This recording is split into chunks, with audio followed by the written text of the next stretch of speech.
Nurses of psych wards. What did a patient do that left you speechless? Are you guys ready for a deranged crack addict to try justifying the connection between 40K and his new favorite anime, Solo Leveling? I sure am not. Okay, I am low-key blasted on an energy drink at the moment, so, those caffeines, pumping through my veins, and I just finished Solo Leveling literally like 5 hours ago.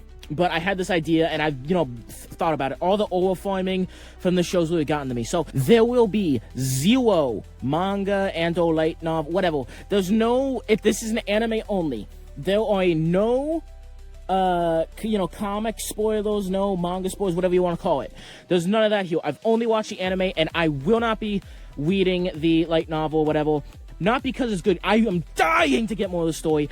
I will not be reading it because this anime is so file. So I will be waiting for it to come out, hopefully soon. Okay, so first and foremost, we gotta talk about the conversation at the end of the show, where, the elder ice elf is talking to, the barbarian dude, and they're both monsters. Now, and they also open portals to, their own dimension and just hop in. We've never seen it before. They just open the portal and hop in. Now, they're talking about how, I have no idea why this guy they keep alluding to this guy they talk about this guy they can't get to him, but he's a powerful figure on their level. That's to know. These guys, when they're talking about a figure, at least the way they're talking about him, they're talking about this guy like he's on their level. And I believe they're talking about the god from the beginning of the show. Now, why do I think this? Because they say, why would he lend his power to a human? Now, I have no idea why, he would do that. Unless, of course, it's for entertainment, because they also talk about how, oh yeah, I'd love to get into contact with him if I could. So it could be like in 40K, where these are pretty much like Chaos Gods, or they have, obviously not Chaos Gods, of course, but they have the dimension where all these monsters come from act like mini warp domains. So, for example, you have Korn's domain, Slanesh's domain, and they can pretty much, erect big walls where no one can get into. For example, the Emperor's domain. The Emperor's domain, thick walls, no one can get into it. Lionel Johnson's domain, it's a lot smaller. It's not nearly as big as the Emperor's domain or the Chaos God's domain. It's a lot smaller, but there's big walls no one can get in. These warp gates could be like mini domains. For example, that God's domain and the domain of this barbarian dude and the Ice Elf could be the big Chaos God domains that have smaller domains and then smaller domains and smaller domains led by, weaker and weaker guys. For example, earlier on the show, where, the first Red Gate happens and, he fights the Ice Elf dude, that's clearly, a domain. A very powerful domain led by a very powerful Ice Elf. Keep in mind, at this time, our main character was almost, S-Rank. He was probably S-Rank level at this point, and he needed a lot of help against the Ice guy. So, not to mention, the Ice guy could talk. That's something that most, people can't. That's obviously something most creatures, most of his, shadows can't do. Now, another thing we gotta talk about is, so because of that, it's proven that there are sentient creatures that have their domain. But another thing we have to talk about is the fact that, I can't remember the main character's name, so I'll just be referring them as the main character. It's really hard for me to remember names, my bad. But, is the fact that, while he's trapped in a tiny ice dimension, he's pretty much said, hey, the ice dudes pretty much tell him, hey, we have pretty much a signal in our head that says, hey, kill all humans. But we don't really get that signal from you, so if you just let us kill the humans behind you, we'll let you go. Now, one of the ice dudes, one of the stronger but way weaker than the boss dude, still wants to fight him, but that's not because he wants to kill him, that's just because he's strong and he wants to test his strength. So it's clear in this universe that monsters have a pre-coded, thing that makes them despise humans and want to kill humans, but monsters, even when there's, even when that message isn't saying kill humans, kill humans, kill humans, a lot of the monsters still have the same code that says, hey, I kind of want to fight. Let's test ourselves against strong opponents. So this pretty much means that our main character is not a human, or at least isn't a human anymore. I believe he straight up died on the god's altar and was brought back in a similar position to a demon prince. But that doesn't make any sense, Justin. He still has to eat, he has to do this, he has to do that.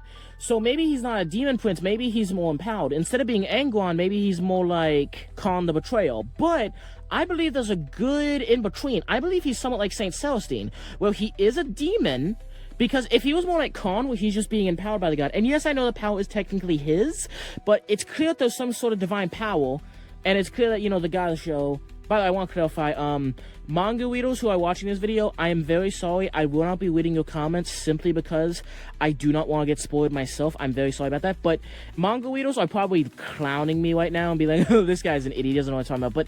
But given the information I have, I think I'm coming up with some, probably not accurate theories, but some interesting theories. Anyway, so... It's clear that he's not similar to Khan because that signal is... Okay, so we have reawakenings all the time. If it was just a reawakening, first of all, it's not a normal reawakening, obviously, because then his power would still be capped. Like, for example, he'd go from all the way from the bottom rank, let's say, to B rank. He'd be stuck in B rank. He can keep, accelerating. So, let's say for this example, that... And obviously, because he has a physical form, and he doesn't just dematerialize like his shadows, that it's clear that he's not, in a position like Anguan, where, he just dematerializes and whatnot. I think he's in a position like St. Celestine, where St. Celestine can sit, eat, do all that stuff. She doesn't have to eat in 40k, but she still can. She can fly around, she's fresh in blood, but if you kill, she will respawn. Now, we haven't seen Jinwoo, die and respawn, except possibly the first time he died and respawned, when he was, he escaped the God's Dungeon, but we don't know. Maybe if he dies, he will just straight up respawn. After all, it does seem like the system is, trying to keep him alive, but I believe the system is, of course, made by his god, or at least, his god's a part of it. For example, those guys in the dungeon didn't talk about, the god who gave Sungwoo power, as opposed to he was above them or below them. It sounded like an equal. And they were like, and they're pretty much treating him like a weirdo who's equal. Like imagine you have a bunch of neighbors in a neighborhood, and one of your neighbors is a weirdo, but he's still like on your level. He lives in the neighborhood and whatnot. So you're just like, yeah, that dude's a weirdo, but he's on our level and whatnot. So what if he gave this human power, and the system is that form of power, similar to how the Emperor of Mankind was able to empower St. Celestine. Even though St. Celestine, dies, comes back, dies, and comes back. If St. Celestine just didn't die, if she never died in combat, she'd just be around. Like, there are times where she's just literally hanging around, Earth and Terra. Obviously, she's doing tasks, but let's say, for example, the Emperor, didn't keep a leash on her, pick someone who just kind of wants to do their own thing. St. Celestine could just kind of walk around and do whatever. That's what our main character is kind of in. He's St. Celestine without such a short leash. Now, a very interesting thing I kind of want to talk about is that Sung-hoo's dad. Now, Sung-hoo's dad, if I messed his name up, I apologize. I'll go back to forming him as main character. Main character's dad, we don't know if Sung-hoo's dad entered the portal in Korea or if he entered the portal in the U.S. But either way, he got spat out in the U.S. and, found a ship full of a lot of high-rank hunters, at least a couple A-ranks, beat them all up, let them live intentionally, and then was, captured and then beat the crap out of an S-rank hunter. Now, it never really says anywhere that, oh yeah, my dad was super strong. So, was his dad just natural? Was his dad a hidden wanker? Where they hide their wank, but they're actually stronger. Also, the other thing we have to talk about here is, there clearly is a rank above S-rank that many people are in, not just Shung-hoo. For example, the main character's dad is there, the main character is there, the aunt is of course there, and the Chinese hunter at the end of the anime is obviously there, because it's implied because it's at least implied that he knew about how much the aunt tore up the S-class hunters, and he was still confident in beating him. Now, y'all need to hear me the flip out when I say this. What if, in the first episode of the show, when the dude, when the dude was in a pretty basic dungeon, but then they ran into, the God dungeon, what if they were in that, tiny, dungeon that is also very similar to a tiny, warp reality? Again, as we talked about earlier, the Emperor has a warp reality, domain I meant. So the Emperor has a domain, the Emperor has a huge domain, Korn has a huge domain, Lionel Johnson has a little tiny domain. So they were in this really tiny, dungeon domain, but that was somehow connected or was torn by the god, and they walked into the god's domain, the god's much stronger domain. And because of this would imply that these domains, although normally solid, can be broken or torn through and lead into other parts of the domain. It could also be similar to the warp, where they're actually in a realm of pure energy, but the bodies and minds, just kind of fold everything together. I don't really believe that theory. I believe it's Not the hard warp, more like the Eye of Terror, where warp things can make things weird, but it's still solid. Now, he died, or at least was ascended to a realm where he was, able to pretty much punch on with the gods. Pretty much punch on with, the heavy hitters of the series. His dad could have entered hear me out. His dad could have entered a normal dungeon and or a red gate. Somehow made it to one of these godlike beings, like, the main character's god, or, one of these two gods, and could have somehow been gifted the same ability as his son, where he has the ability to level up. Or, bare minimum, he had an awakening that put him on the same, power level as the ant and, the Chinese hunter. So either he's had a reawakening, which is which is more likely than the other thing, but the other thing's more interesting. Well, he had a normal reawakening, generic vanilla reawakening. He's trapped in a dungeon for years, and he reawakens there. Now, the other thing we have to realize is similar to the warp from 40k, the time acts a bit differently, especially in wed gates, where time, in the wed gates are similar, but it doesn't really show aging. It could be like the warp, where you can spend thousands of years in the warp, but you only age like a few years. So in theory, his dad could actually be thousands of years old, but that's just food for thought.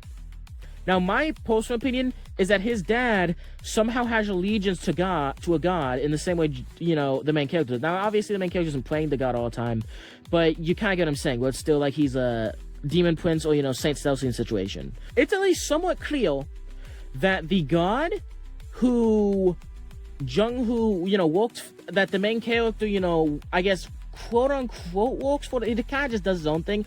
Okay, he works for him, but literally there's no leash. He just does what he wants. Hey, you'll work for me, but your job is to do whatever you want. You kind of get a meaning. Obviously, his god has, had contact with him since he gave him the power. What if that god wants humanity to live, although he is quite cool? Cool. He's quite mean to his followers, but he still wants humanity to live. So, it's clear that the main character's dad is doing everything in his power to stop whatever, calamity is going to, wipe humanity out. But one thing to note is, it's clear he was spying on these two dudes, but he didn't attack them. That could imply that each one of them is as strong as him, almost as strong. Either way, they're on the same, plane of, strength, to where he couldn't definitely not beat both of them. Maybe he couldn't even beat one, but whatever. Obviously, the original god wanted worship, so he wants humans to stay alive to worship him, or at least to serve him so he can spectate. So maybe those two gods, these two gods right here, the gods at the end of the show, and I want to clarify, again, they're not gods in the same way the, original, I guess, god from this show isn't a god. They're just exceedingly powerful magical beings, but I will refer them as gods, just kind of separate them. For example, we have much weaker elves, but I'm like, this elf and this elf, but I'm going to put, these guys much higher up on there. So I'm just going to call them gods just as kind of like a selection thing. Anyway, so it's clear that those gods kind of want the destruction of humanity, at least, because they're talking about a plan that's, destroy humanity, and, the main character's dad is trying to stop this plan to destroy humanity. He's talking about how, hey, every, hunter is going to be either enslaved or, killed or eaten. Now, notice that word enslaved. Now, these two gods also mention that if she was here, she would hate the smell. They say how bad it smells, and how she was here, how if she was here, it would smell. Now, Hunter Cha is probably a monster, or is a human being enslaved by a monster. Because again, this guy, Jung-Hoo's dad, said that hunters will be killed, eaten, and enslaved. She's either a slave or she's a monster. Now, the reason I say she could be a monster is the fact that when Jung-Hoo's dad was first arrested, they were actually worried he was a monster or a beast who just looks like human. Now, that actually makes sense, given that there's obviously all these blue elves that look super humanoid. There are obviously the orcs that look humanoid, even the goblins to an extent. They kind of look like XQC low-key. But anyway, what I'm trying to say is she is some kind of monster or been enslaved by a monster. Also, it's clear that monsters either have DNA or they don't, because part of the thing that, Jung-Hoo's dad does to, kind of prove that he's not a monster is he he's asking him to do a DNA test before, some stuff happens and, he beats up the S-Class Hunter. So this means that either monsters have wheeled DNA that's, very clearly a monster, or they don't have DNA at all. It could be either, because there's some game logic here. Because not only is it a leveling show, obviously all that stuff, but we still have to see monsters glitch out. Now, again, we have the God Ice Elf and the King Ice Elf. I'm going to reform them. The King Ice Elf was the King Ice Elf of the Wed Gate. He was the boss of the Wed Gate. And I'm going to refer to the God Ice Elf as the Ice Elf we see in the last part of the series. Or at least last part of Season 2. Now, the God Ice Elf literally starts glitching out when Jung-Hoo uses up all of his dialogue. So it's clear that he's an NPC, although a powerful NPC. He's an NPC, but again, he's super, super strong. Now, another thing I want to clarify with another link to 40k, this is a bit of a side tangent. Ion, when he was in the false Wed Gate, obviously there was that tank dude who attacked him. He literally just killed him, no problem, and brought him back. But he brought him back way stronger. So hear me out. When he brings back a game NPC, like for example, the GOAT Icarus, yes, Icarus is the GOAT, but Icarus is still just a very powerful NPC. When he brought back Icarus was at the same power Icarus was when he fought them. Now, this is kind of, at least in my opinion, kind of a Vastral situation, where Vastral has a bunch of demons working under him, some willingly, some enslaved, and they maintain the same power they had, before in slavery or before working with him, and now after. Now, the Bale he has enslaved, the Ant he has enslaved, all these guys who he has, enslaved, or, necromants, whatever you want to call it, shadows, are of the same strength they were, when capturing them. He can't just, take a random, soldier or soldier ant, goblin or whatever, and make it, as strong as an S-Class. He can't do that. But this dude, this dickhead, was an A-Class tank. But he clearly brought him back as an S-Class tank. First of all, look at the visual difference, and even look at the strength feats. Bro literally got one shot by Jung-Hoo, who was weaker than the ice guy, but then went on to punch on with the ice guy on a fail fight, even kill him. So, it's clear that, again, similar to 40k logic, a demon who's enslaved by another demon, you can't really empower it, because it's different demonic energy. You can't really combine the demonic energies. You can, but it's really hard and really finicky. As opposed to a human soul, where if a human soul serves under a demon prince, a demon, or whatever, the demon prince or demon can just empower them as much as they want. So it's clear that Jung-Hoo, after killing this guy and bringing him back, empowered him to a point of an S-Class. So, just like in 40k, I want to clarify, the idea that there is just an empty space, there's just a massive space full of creatures where there's really no one's domain, just a bunch of wars and random stuff happening. That's a theory in, solo leveling, but I think a theory that has merit, but it is proven that there are obviously domains where people, I guess govern or, manage or whatever. But I just feel like there's a bunch of, similar to the warp, those domains, and then there's stuff outside of it. Now, the other thing we have to note is the importance of the ant. And no, it's not just because the last time we saw ants this thick, this juicy, it was back in Hunter x Hunter. Although that is a very important reason. The main reason is because the first one of his shadow soldiers who can talk is the ant. And on top of that, if the ant has complete loyalty to him, but the ant doesn't know anything. The ant's literally just a baby. Bro was literally born last week. So, and I want to clarify, I believe the ant is on a similar level to the devs. Because the ant did a whole lot of talking, had a whole lot of sentience, without glitching. At least not that I remember. For example, the Hot Demon Girl glitched, the Iceman glitched, they were just NPCs. I believe that the ant was supposed to be on a similar, type of level to the two gods we see at the end of the series. And this could also be why when our main man, tried to... What's the word here? Tried to, not tried, but, successfully, I guess brought him back as a, shadow, why he had such that weird experience where he was kind of sent to his shadow realm for a few seconds.